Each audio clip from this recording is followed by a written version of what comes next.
It's me again, David Palmer, and welcome back to another video. And for today's video guys, is pupunta tayo ngayon sa Katandunganon. At kasama natin ngayon, walang iba kundi ang ating overall project event coordinator. Walang iba Sir Noredel Sarmiento do. So, ano po ang mangyayari ngayon sir sa pagpunta natin Katandungan? So actually, papunta kami ngayon sa Katandunganon Mangrove and Mud Crab Sanctuary. And good news kasi itong ating mangrove ay nominated for Best Mangrove in Bicol Region. So today is the site validation. Papunta ngayon ang DENR Region 5 para i-site validate yung Katandunganon Mangrove and Mud Crab Sanctuary. So ano nga ba yung mga benefits na nakukuha or natatanggap ng mga kabarangay natin sa Katandunganon? So ano nga ba ang mga benefits na nakukuha sa mangrove? So unang-una, yung mga community na malalapit sa dagat. So pinoprotektahan niya yung mga tao dahil sa oras na mataas ang mga alon, malakas ang hampas ng alon. Kumbaga, nalalesen yung force na yun kasi naharangan ng mga mangrove. So isa yan sa mga benefits na nakukuha natin sa mangrove. At hindi lang yun, yung business or kabuhayan na tatanggap ng mga taga-Katandunganon through the mangrove kasi meron itong mga isda at mga crabs. So nagiging siyang shelter ng mga species na to kung kaya mas marami ang mga population. So ibig sabihin ko mas marami ang population ng mga isda at mud crabs. So ito ay nagbibigay ng kabuhayan para sa mga taga-Katandunganon. So as of now, kasama natin ang Committee on Tourism Chairman na isa sa mga mag-a-assist sa atin doon sa Katandunganon Mangrove and Mud Crab Sanctuary. Pinapakilala ko sa inyo our Municipal Councilor, Honorable Princess Balane Moralba. Ito yung regarding sa first mangrove compilation ng DENR. At maswerte tayo dahil napili ang ating lugar, ang ating critical habitat na nasa Katandunganon. Actually yung mga Isong, Kabok, and Katandunganon. At ngayong araw na to yung validation. So yun guys, samahan nyo kami sa video na to at sana ma-site natin ng maayos at makita natin yung ganda talaga na tinatago ng Katandunganon. So without further ado, samahan nyo kami. Let's go!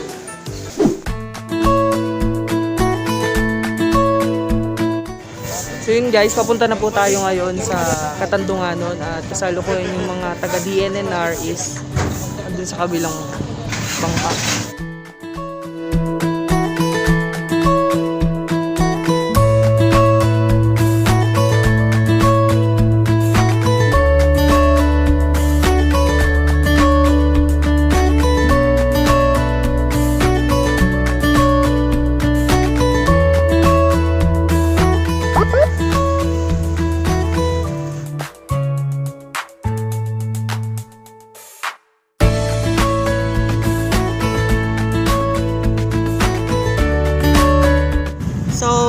Itong Katandunganon, tinawag itong Katandunganon kasi from the word Tandungan. So ibig sabihin, ito yung nagiging refuge ng mga mangingisda. Kaya kung makikita mo, yan sila. So ito yung area kung saan sila nagtatago kapag may malakas na panahon. Dito sila nagpa-parking, parang gano'n. So it is believed na ang unang mga settlers ng taga Mercedes ay dito nangyari sa Katandunganon. So ang unang civilization ay dito nangyari sa Katandunganon.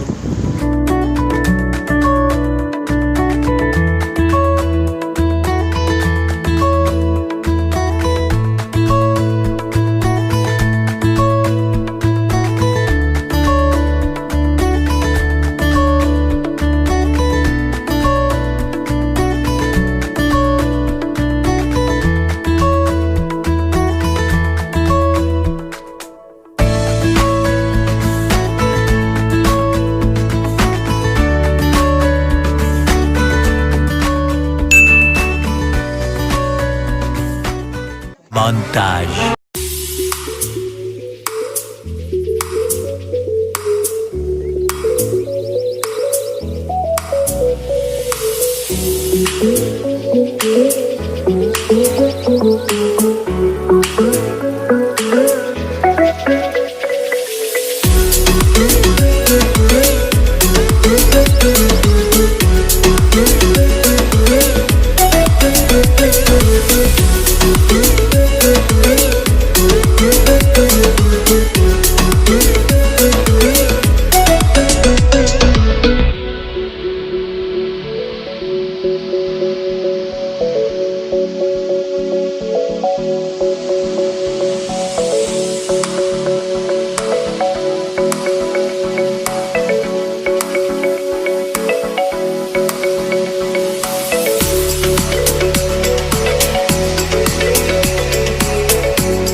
So yun guys, ongoing pa rin po yung validation ng validators. Ayan po sila. Tapos yung iba po na validators nag-decide na pumunta at pumasok doon sa loob ng Mud Club Sanctuary kung saan makikita yung Philippine duck or sa local name ay papan. So kailangan papasok sila doon medyo tahimik lang para hindi maistorbo yung mga Philippine duck para makita nila. Kasi Ilap na ng mga... ganung uri ng species, migratory birds. Kaya sobrang swerte mo kapag natsyempohan mong lumalangoy sila. Kaya kailangan talaga dapat tahimik lang yung pagpunta nyo doon. Oo, kahit sa bangka, kailangan yung pagsaguan mo, kailangan kahit hanggat maaari walang ingay. Kasi tilamsik pa lang ng tubig, medyo sense na nila yun. In short, talagang sensitive po yung mga papa. Yes. Kaya good luck to our validators. Sana makakita sila ng papan. And sana makapicture sila sa ating Philippine duck na pinagmamalaki natin dito sa Katandungan. Siyempre, once again, nagpapasalamat tayo kay Sir Noredel Samantudob as overall project event coordinator. Kasi pinamlakan tayo makasama ngayon. Siyempre, napaka-ganda dito sa Katandungan. Really appreciated lahat ng mga bakawan, lahat ng mga dito, sobrang gaganda. Yung mga nakita nyo kanina is pinakita ko dun yung iba't ibang uri ng bakawan. Merong babae, merong lalaki, merong bato, pagatpat, Yapi, yan. Diba? Pinakita ko sa inyo. saging-saging, tsaka nipa. Ang nipa ay also a kind of mangrove. Thank you. Thank you, sir. Thank you din kasi at least nabablog mo at na-document mo yung lugar for promotion. Puta. Come and explore. Mercedes is the best. Power. Ang swerte ko naman dahil nakakita ako ng papan. Medyo tahimik at medyo mailap siya pero dadahan-dahanin natin. Ayan po. Ay, ano po yan, sir? Pusit po. Ay, pusit po.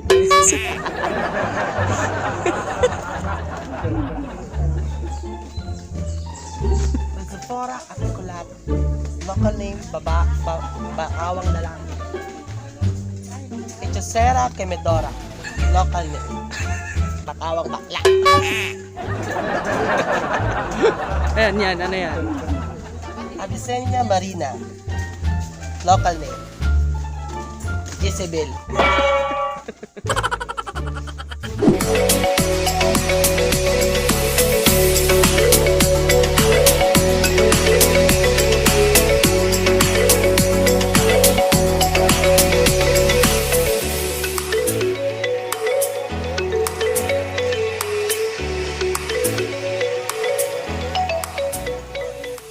Tawag nila sinukmani pero binalot siya sa dahon.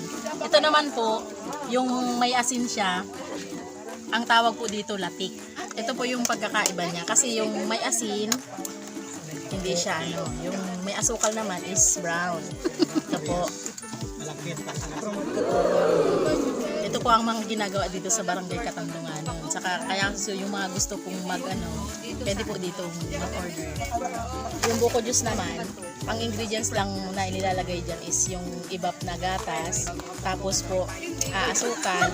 Mas maganda po kung pag tinimpla siya kasama yung sabaw ng buko, mas masarap, mas malinamnam.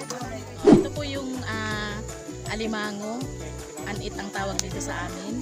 Ito po ang makukuha dyan sa loob ng Katandungan Mangrove and Mud Crab Sanctuary. Masarap po ito.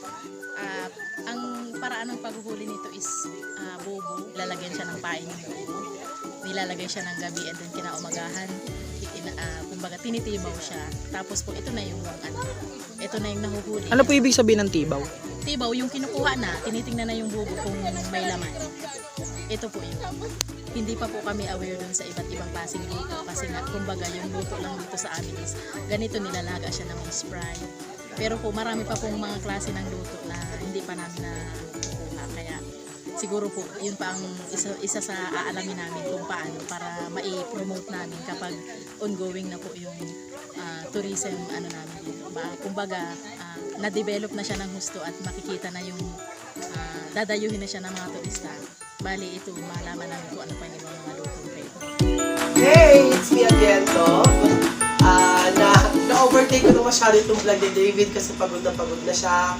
So from Katandunganon, Mangrove, nag-site validation doon together with the DNR Region 5. And after that, pumunta kami ngayon sa Municipal Hall para sa open forum and the video presentation na inihanda ng Committee on Tourism and Environment na nai-present na namin sa DNR Region 5. At according to them, medyo maganda ang feedback kasi malaki ang laban ng ating Katandunganon Mangrove sapagkat marami mga species doon na nakita sila and the participation and the cooperation of LGU and the Barangay Council ng Katandunganon ay nakita nila together with the PO or People's Organization, yun yung Katandunganon Mangrove and Mangrove Sanctuary Association, ay maganda ang blending ng mga organisasyon na ito. Kaya naman, looking forward to be called as Best Mangrove in Bicol Region. And recently, lahat ng mga validators ay inawardan ni Mayor. At lahat ng mga nag-efforts ay pinasalamatan at binigyan ng medal. So meron din ako. So thank you very much to our Municipal Mayor, Honorable Mayor Dante Buboy Morales. So sa lahat po na maging parte ng assessment na ito ay kami po ay nagpapasalamat. At sana mapagtagumpayan natin itong competition na ito. At isa ito sa mga magiging titulo ng Katandunganon at magbibigay ng napakagandang turismo dito sa atin sa Mercedes. So thank you very much guys, and if you like this video, kung natuwa kayo, please hit the thumbs up button, and sa mga bago lang, please subscribe, and sa lahat naman ang gusto maging updated, please hit the notification bell button down there, and to be updated sa lahat ng mga videos si David Palmero. Yun guys, mula ako nagbabalik, hindi na pala ako pagod. Yun guys, thank you for watching at sana is na-appreciate nyo kung ano man yung mga nakita nyo dun sa Katandunganon Mangrove at the same time yung Mud Crab Sanctuary at yung Wild Duck. Yun. Sana na-appreciate nyo kung ano man yung mga pinakita ko doon. At yun guys, samahan nyo pa kami sa mga susunod pa naming vlog, susunod pa naming travel. At yun lang guys, hanggang sa muli. See you! Without further ado, let's go!